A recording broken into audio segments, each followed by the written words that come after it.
Hollywood legend with a special look at his life, movies, and music.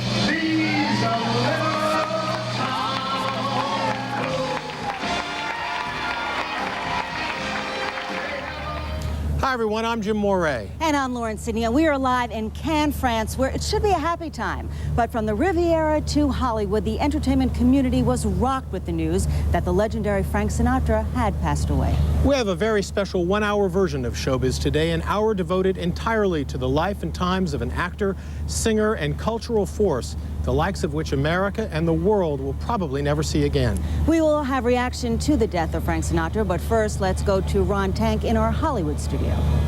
Thank you, Lauren and Jim. As everyone has probably heard by now, the news is spreading around the globe. Frank Sinatra, one of the most loved and admired performers of the 20th century, has died at the age of 82.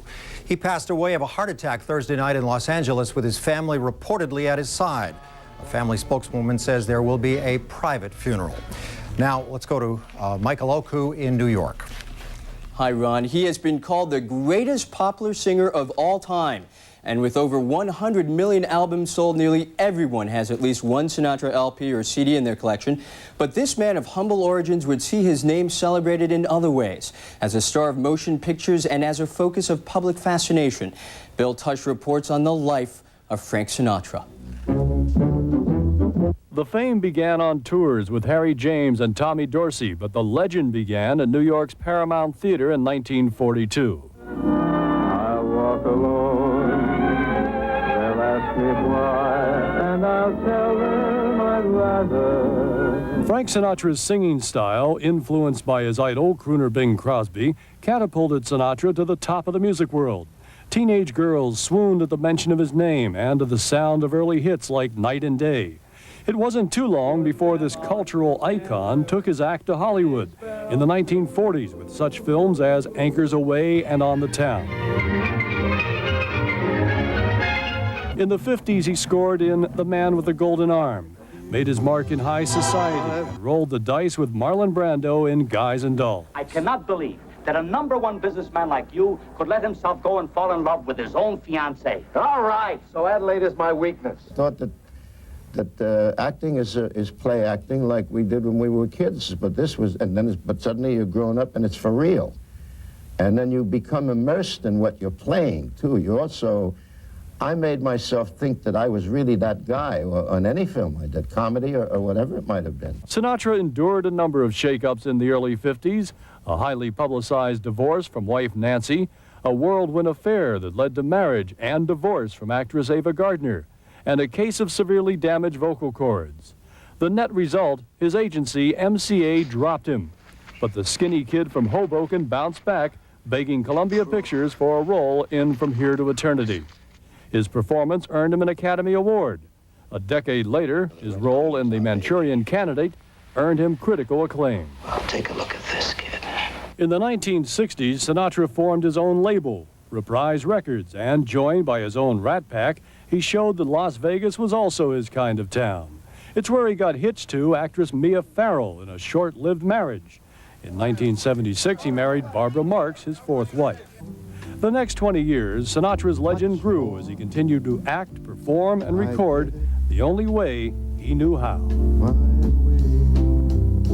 In 1990, Sinatra celebrated his 75th birthday with a National Diamond Jubilee Tour, showing his fans he still had it. I swear on my mother's soul, the first 4 or 5 seconds, I tremble every time I take the step and I walk out of the wing onto the stage, because I keep thinking to myself, I wonder if it'll be there.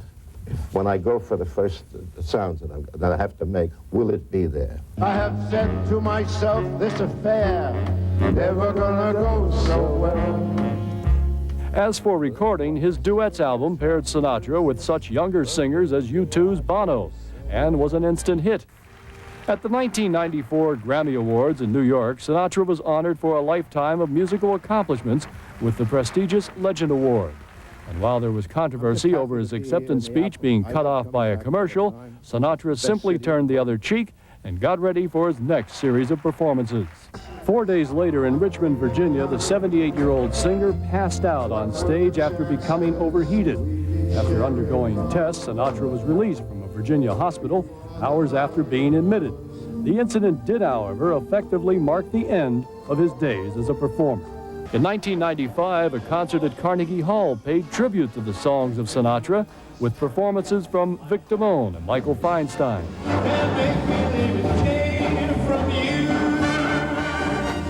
Inevitably, as a singer, anytime you open your mouth to sing any song, it's probably been done by Sinatra first. There never will be another Frank Sinatra. He's all by himself with what he's done with his life as a performer, as a man. And he's had his downs and he's had his ups, but he really is, he's a great, great man. Later that year, the music world's biggest names helped put a twinkle in those blue eyes with the star-studded 80th birthday bash. While in the Big Apple, the Empire State Building turned blue, as all of New York acknowledged that a young man from Hoboken, New Jersey, had not only made it there, but everywhere. I don't know about legend. I mean, everybody's a legend. Everybody really legends, but nobody, no normal people in the world. Everybody would be a legend. Few would argue against his being a legend, but everyone would agree that Frank Sinatra did it his way.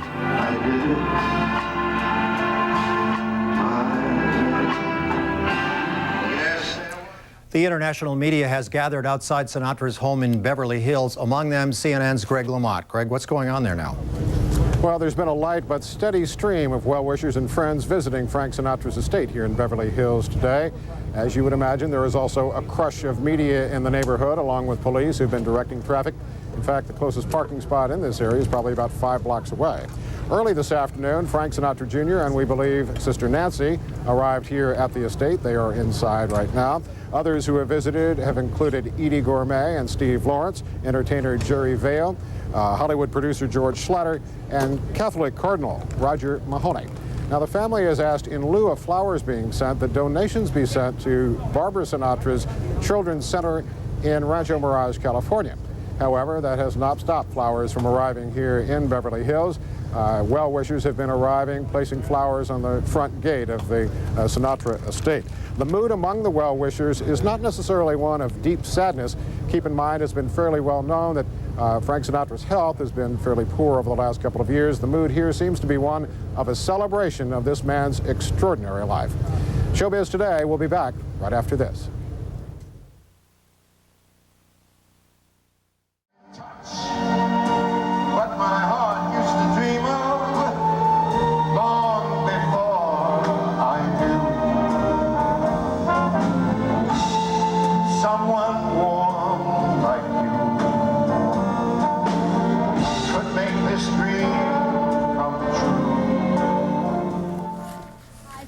With our special edition dedicated to the life of Frank Sinatra. The party atmosphere here at Cannes came to an abrupt halt early Friday when news of Frank Sinatra's passing hit these shores. The press conferences and screenings and parties had a pall cast over them as people conducted business with a touch of sadness. Celebrities and Hollywood honchos took time to reflect on the impact of the chairman of the board.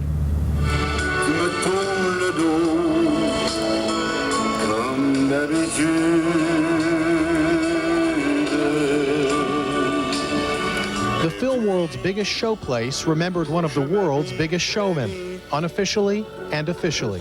Frank Sinatra will remain in our memory of Hollywood's golden era. The 51st annual Cannes Film Festival has drawn filmmakers, celebrities, and performers from around the world.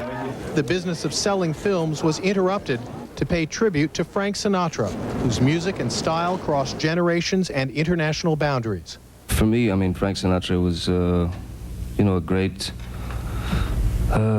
uncompromising artist. He was, he made an incredible contribution to music. He was a, you know, awesome figure. He was an incredible man. It's unfortunate and sad and rather extraordinary that on, you know, today when we're introducing a film about Las Vegas, and Frank Sinatra was very much Las Vegas, he should not be here or anywhere to watch it. Outside at the festival's American Pavilion, flags were at half-staff in honor of this quintessential American hero.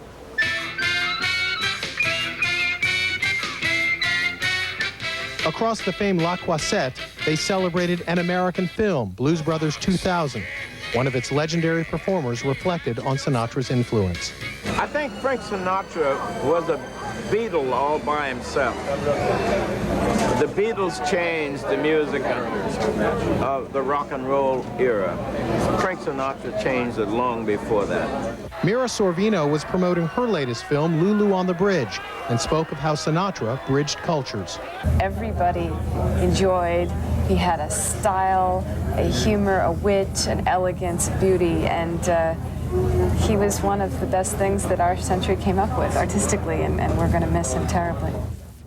The tribute to Frank Sinatra continued tonight here in Cannes when at the Palais Theatre, at the evening's main screening, as people arrived in black tie and evening gown, they were treated to the music of Frank Sinatra over loudspeakers.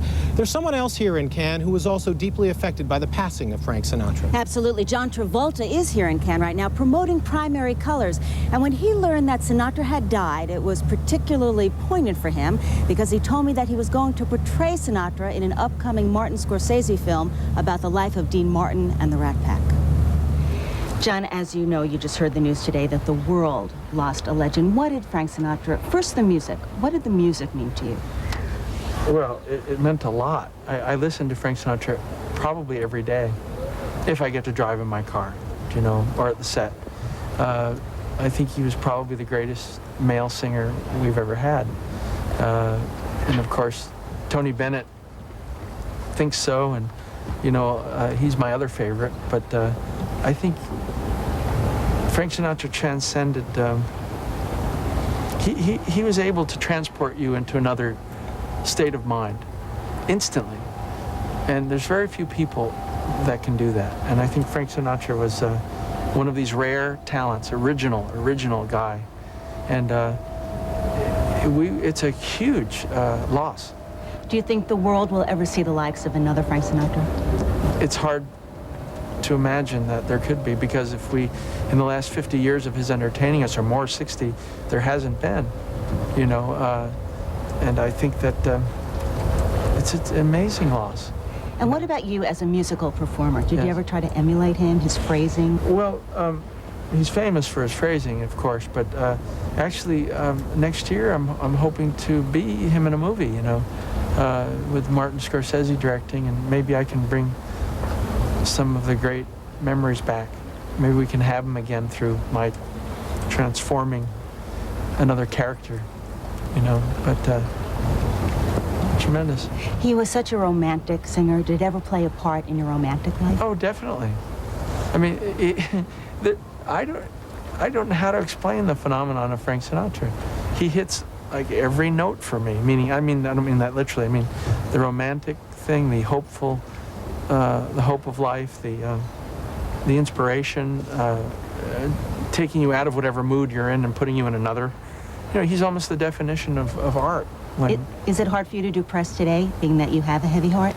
No, because I've actually, as soon as I knew that he was sick a few years ago, and my dad was sick at the same time, I know how those things go, you know, and I start losing a person as soon as I know they could go.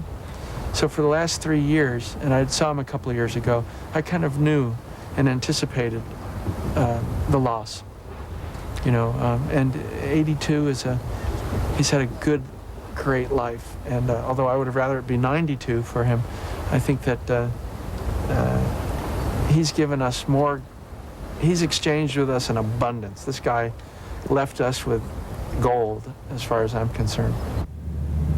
And while we were all prepared for this day, John Travolta and the rest of us find Sinatra's death a hard reality to accept. Our special edition of Showbiz Today will continue live from Hollywood and New York.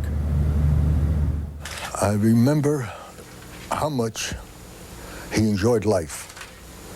That I remember. I remember that we were sworn to secrecy regarding all of the beneficial things he did for people. I'm Greg Lamont back in Beverly Hills in front of Frank Sinatra's estate. The family has just issued a statement which says, in part, Frank Sinatra's family appreciates the outpouring of love and affection from countless fans representing all generations and every corner of the world. The note goes on to say that they take great comfort in these treasured memories. Obviously, millions of people around the world knew Frank Sinatra, both from the movies and through his music. But one person who knew him a little bit better than that, and most of us, was Henry Silva. He acted with him. He was a personal friend of his. Thank you for joining us, sir. Thank you very much. You told me earlier you saw Frank Sinatra a few weeks ago. How was he? I walked in, and he looked great. As a matter of fact, I hadn't seen him look that well in a long time, and I thought, man can't be sick. But we talked about different things, not long conversations. We had short conversations. But, and I didn't want to tire him, so I only stayed an hour. I had 2 hours in me, but I only stayed an hour. You starred with him in movies like Ocean's 11, Manchurian Candidate, Contract on Cherry Street. Right. You always seem to play a villain. Now, I'm wondering, what was it like for you to play with Frank Sinatra as an actor? It was a joy. It was a real joy. And I have to tell you one thing, that the word love is thrown around in Hollywood like you throw around pebbles, but I must say that I really love Frank. He was a wonderful man. He seemed to be a champion of... Was he as generous as people say he was?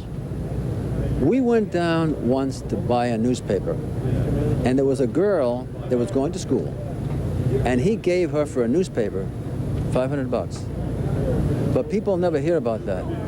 Never. And they never hear about his intelligence, how extremely well read he was, his sense of humor, which just was unbelievable, and the joy that he's given me personally, and the fact that I worked with him in 4 films, and that I knew him as a man, and we were very close friends.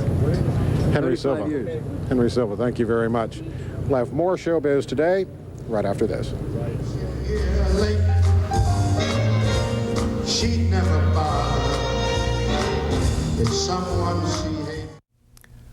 Frank Sinatra claimed he never took voice lessons, but his phrasing, his range, and his smooth style earned the respect of entertainers from all genres of music. Songwriter Steve Allen is no exception, and I talked with him today about Sinatra's magic touch. I think it was his way with a lyric that was his special talent. Nobody deserves credit, or for that matter blame, for the sound that comes out when you try to sing. Some of us, it's glorious, and others forget it. But what Frank had that distinguished him from the many other fine singers with beautiful sounds was his way with the lyric. He seemed to be thinking his way. I use the word thinking rather than acting. It was acting, of course.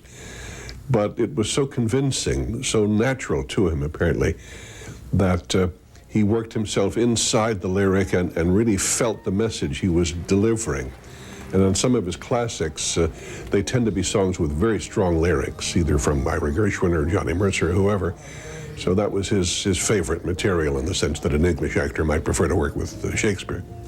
So many singers have recorded similar songs, the so-called classics, and yet Frank's versions are the ones we listen to the most.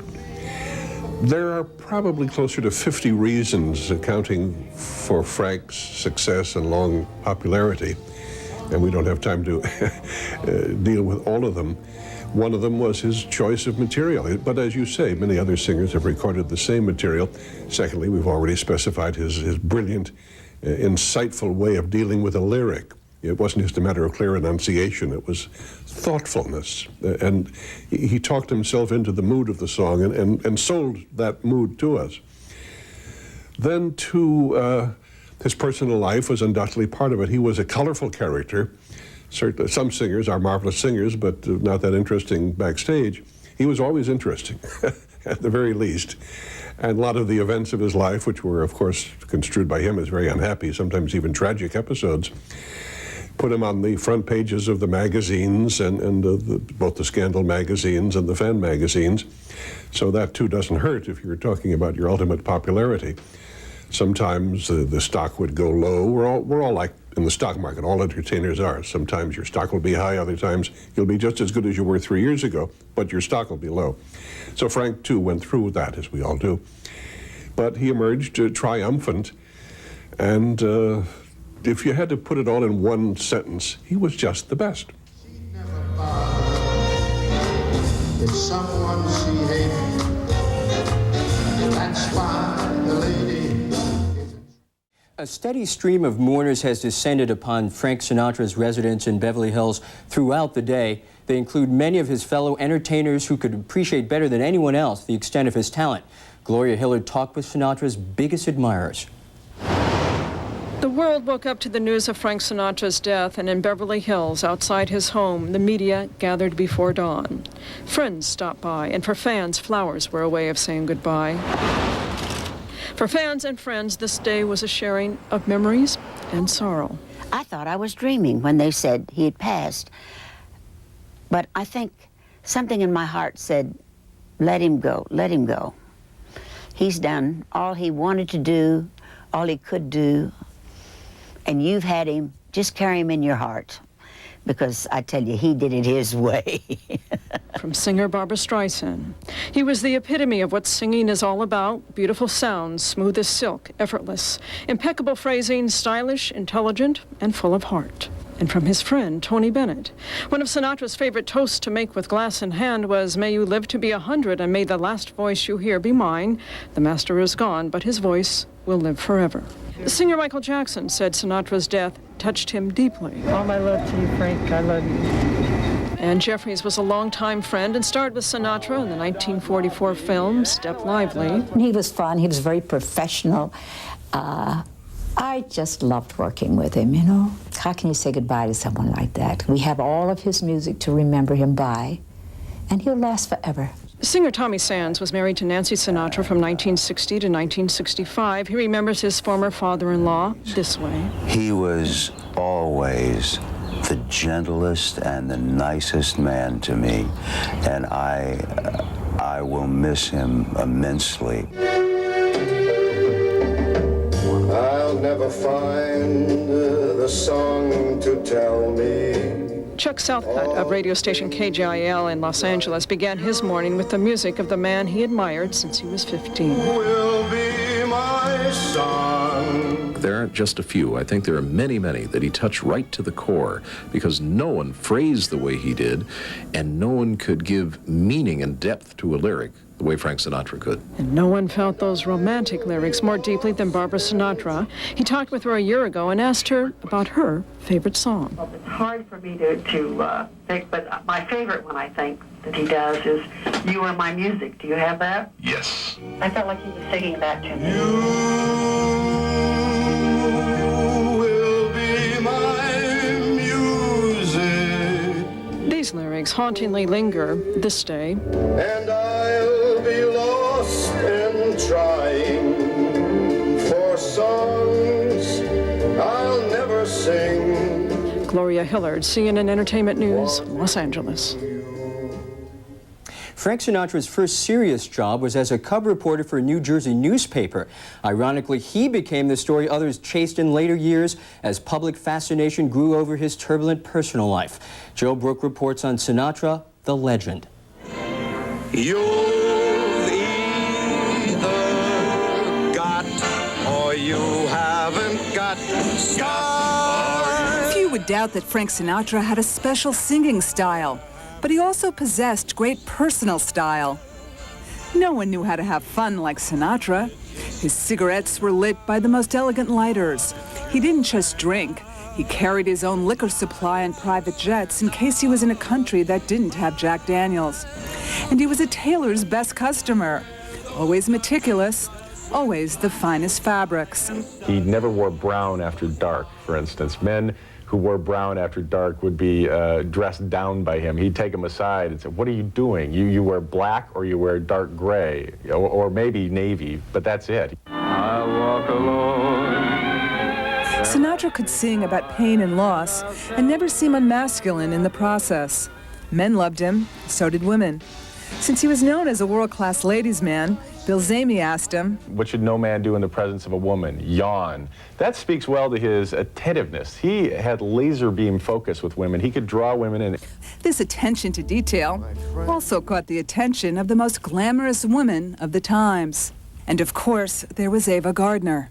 She was the heartbreaker, the one that led him to once contemplate suicide. The relationship changed him and his music. that I'm afraid that in your eyes I may not see forever, forever. Afterwards, he sang with more emotion than ever before. Throughout his life, he had what he called his pallies. Some wondered why he always traveled with an entourage. The answer was simple. He was lonely as an only child and compensated as an adult by always being around people. Here was a guy who was up all night partying. He was like a kid. He was famous for throwing firecrackers at people and cherry bombs and water balloons out of hotel windows. You know, despite all the things that went on in Sinatra's life, the fighting and the brawling and this and that, I think it was Robert Merrill that once said, anybody that could have that sound come out of his mouth has to be good inside. And in many ways, he was. Despite his headline-making ties to alleged mobsters and presidents, the tough guy was touchingly tender to his family. His date when he won an Oscar for the film From Here to Eternity? His kids.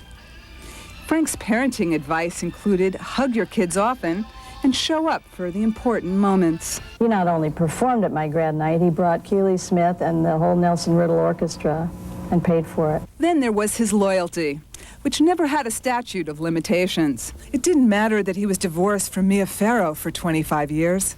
After she discovered Woody Allen was having an affair with her adopted daughter, Frank gallantly offered to have Allen's legs broken. Ava remained his friend, as did his first wife Nancy, even after he married Barbara.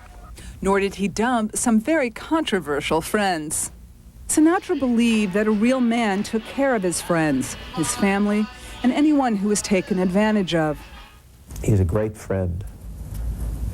He's befriended me a few times, and I will always be indebted to him. Sinatra was one of the first real stars to battle racism. Certain doors that were closed to performers like Sammy Davis Jr. were suddenly pushed open by Sinatra's clout. 40 years ago, there were bigots who criticized what I was doing, and I felt no need to apologize or explain myself. And ironically, the song that did explain him was the one song he initially didn't like.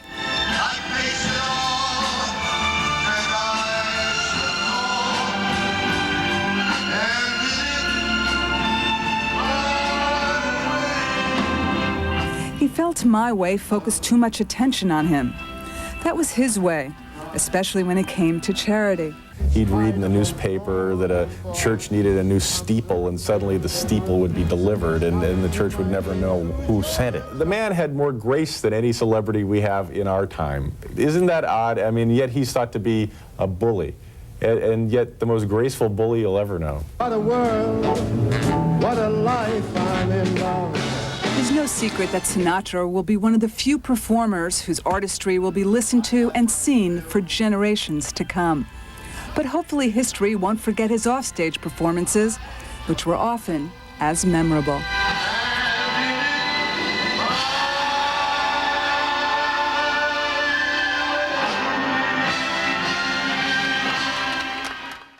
Back in 1915, Francis Albert Sinatra came into the world in a waterfront town across the Hudson River from New York City, Hoboken, New Jersey. As one resident said, if it wasn't for Frank, Hoboken would be a nowhere town. And standing by in that town right now is Cynthia Tornquist. Hi, Cynthia. Hi, Michael. Because of Frank Sinatra, Hoboken, New Jersey has had its share of celebrity over the years. Fans from all around the world come here to see his hometown. Today, some of those fans and residents of this blue-collar community gathered at the site of Sinatra's old home. They laid flowers and cards there in remembrance. Now, Sinatra rarely visited Hoboken, but when he did, he sometimes visited his favorite restaurants. We went to see one of those here in Hoboken and saw a few others across the country. In Hoboken, New Jersey, Sinatra's hometown, photographs of old Blue Eyes plaster the walls of Leo's Rendezvous, and patrons of the family-style restaurant are serenaded by the singer's hits on the jukebox. You gotta be a fan. I wouldn't have all these pictures on the wall if I wasn't a fan. Owner Leo DiTerlizzi recalls the days when Sinatra was a regular customer before stardom lured him to Hollywood.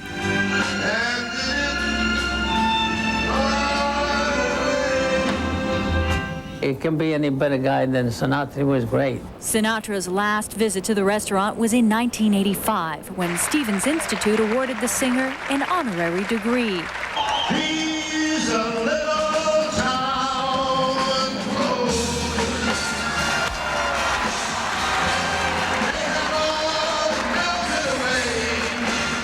Before failing health slowed the singer down, Sinatra was a frequent patron at Mateo's in Los Angeles and Patsy's in New York City. Sinatra patronized the restaurant for nearly 50 years, often dining on his favorite, fusilli in tomato sauce, and the restaurant's numerous desserts.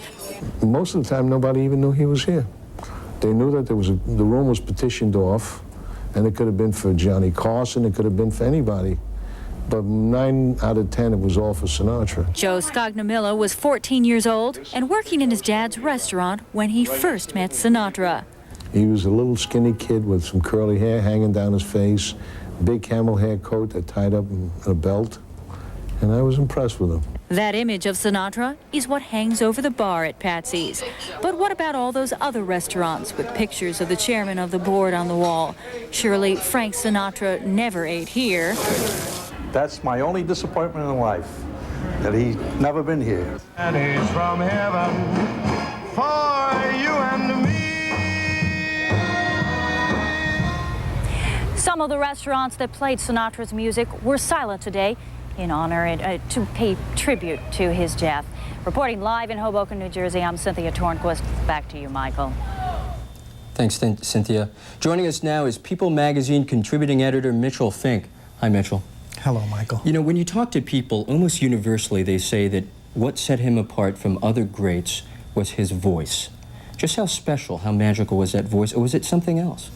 I think it was not just the voice, Michael. It was the life force of that voice. Unlike other singers of his day, to mention a few, Bing Crosby, perhaps Nat King Cole, no singer like Sinatra could sell a song like he did. In many cases, if you go back to Bing Crosby's White Christmas, you don't necessarily picture Bing Crosby, with all due respect to his many fans, dreaming of a white Christmas, demanding that there better be a white Christmas. When Frank Sinatra sang a song, if it was a happy song, you believed as the listener that he was happy, and you yourself were happy as a result. If it was a sad song like Only the Lonely, perhaps you wanted to kill yourself.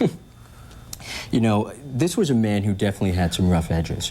I mean, much has been said about some of the public scenes he had. He obviously befriended people, hung out with folks who were connected to the mob, and yet somehow through it all, not only did his public image survive, but it thrived.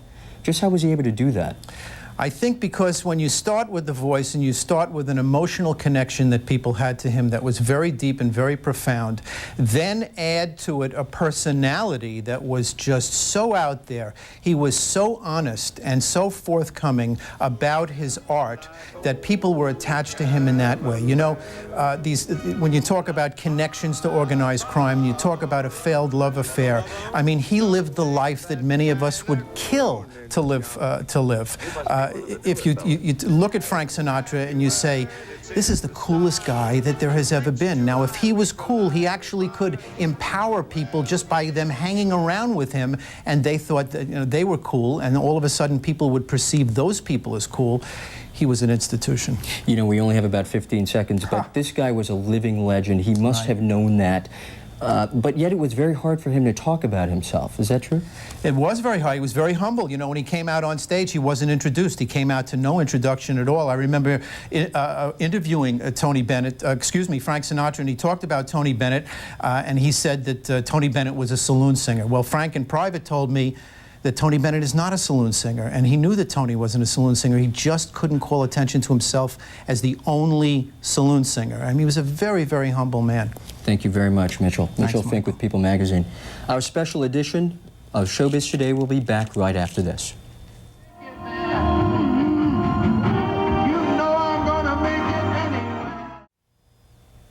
That's it for our special edition of Showbiz Today. For everyone here at Showbiz Today, I'm Michael Oku. Good night.